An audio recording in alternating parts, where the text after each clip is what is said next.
I am the coordinator of the Kenai Peninsula Fish Habitat Partnership and executive director of the Kenai Watershed Forum in Soldotna, Alaska.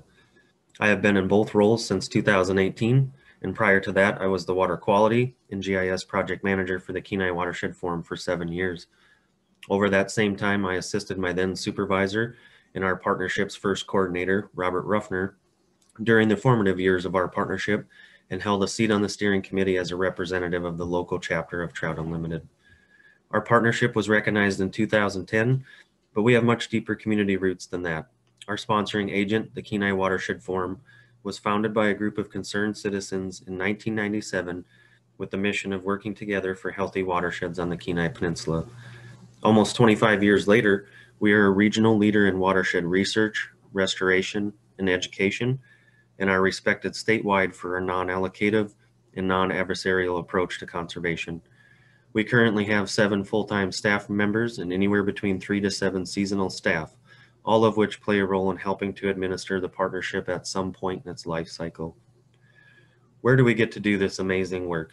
The Kenai Peninsula Fish Habitat Partnership operates on Kanaitsi Dena'ina and Sukpiaq-Alutiiq homelands. Our partnership has profound respect for Alaska Native communities and for their stewardship of the lands and waters of the region over thousands of years. We also recognize that these cultures are historically some of the longest and most self-sustaining in world history, and this is because of their deep ties to salmon and to the landscape. It is with this knowledge we recognize, in order to understand the diversity of cultures within our geography, we have to understand salmon and its role in the people. In the Western definition, the partnership operates in the same geographical area as the Kenai Peninsula Borough, the largest government entity in our area, shown here on this map. The geographic area covered by the partnership is approximately 25,000 square miles, of which 15,700 square miles are land, equaling the size of Massachusetts and New Jersey combined, and with less than 0.5% of that same area's population. Our partnership also encompasses 14 major watersheds and contains over 20,000 miles of stream habitat, as well as more than 350,000 acres of wetland habitat. The Kenai Peninsula is one of Alaska's premier destinations for both residents and out-of-state visitors, and is known for its world-class sport fishing and wildlife viewing opportunities. The peninsula's salmon stocks and resident fish species like rainbow trout, Arctic grayling, and lake trout support vital commercial, sport, and subsistence fisheries and are a key source of nutrients for both terrestrial and aquatic environments. The partnership addresses the habitat needs of these diverse freshwater and marine fish species that reside in the waters within our geography at some point within their life cycle. How do we address such a wide range of species and ecosystem types? Well, the partnership has taken a strategic approach to protecting these aquatic ecosystems while working to also restore degraded systems in support of the National Fish Habitat Action Plan by drafting our strategic plan, which identifies the partnership, biological complexity, water quality and quantity, science and technology, education, and policy as the highest priority areas to focus our efforts. Accompanying our strategic plan is our conservation action plans, one of which identifies freshwater ecosystem types and threats, and another that identifies marine ecosystem types and threats. The high-level takeaway from these threat tables is that our habitat is generally good, and that in Alaska we have opportunities for outright protection of pristine systems.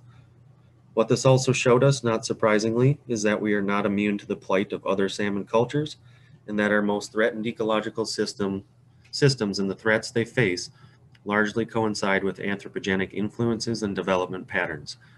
In fact, the Kenai Peninsula is experiencing a growth rate averaging 2.2% per year, with 1,000 new residents moving to the Kenai Peninsula Borough annually, translating to 1.5 new housing units per day. The Kenai Peninsula Borough is also warming and drying rapidly in response to contemporary climate change, and over the past 50 years, tree line in the Kenai Mountains has risen 50 meters. Wetlands in the Kenai lowlands have decreased 6 to 11% per decade. The Harding ice field has shrunk 5% in surface area and 21 meters in elevation, and available water on the landscape has declined by 55%. The partnership's strategic plan and conservation action plans are the collective thinking of a diverse group of interests that includes participation from NGOs, private industry, local government, state and federal resource agencies, and representatives from Alaskan tribes. These documents provide our steering committee a map for how to address the wide-ranging and developing threats within our geography. Currently, we have nearly 40 active partners working towards shared outcomes and objectives, and since our inception, we have provided $2.75 million to fund partner projects and partnership coordination, and have leveraged those funds with $4 million in partnership match. What does some of this work look like? Well, every 2 years, we hold a partnership science symposium, with our most recent symposium occurring virtually just 2 weeks ago in partnership with the Kachemak Bay National Estuarine Research Reserve and the Center for Alaskan Coastal Studies. During this symposium, we were able to provide 30 hours of conference programming spread over 4 days, which includes over 1,000 contact hours and 48 pre-recorded science and conservation talks. We have also funded a number of fish passage improvement projects, opening up hundreds of miles of anadromous stream habitat and thousands of acres of watershed habitat. We have also funded the monitoring of juvenile coho in response to one of these fish passage projects shown here. We also coordinate our work with that of the Kenai Peninsula Cooperative Invasive Species Management Area. And we have funded work addressing early detection, rapid response, and eradication of 3 aquatic invasive species present within our boundaries: northern pike, alodia, and reed canary grass. Our efforts to protect water quality and water quantity have also been wide-ranging. One of our founding partners, Kachemak Bay National Estuarine Research Reserve, has furthered our understanding of the role peatlands play in the water and carbon cycles and are leading us down a path to protect these critical habitats. Our partnership also updated the national hydrography data set and most recently has worked with partners to collect data to inform the Alaska Clean Water Act and in-stream flow reservation programs.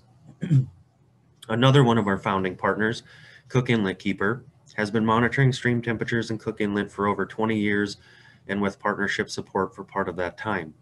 This work has further resulted in the collection of thermal imagery along warming stream corridors, and we are now using that data to identify areas of cold water inputs to warming salmon streams.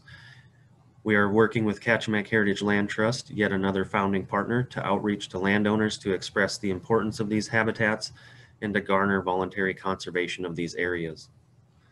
Although all of our projects include a component of outreach and education, we have also funded direct K-12 education programs such as the Kenai Watershed Forum's Adopt a Stream.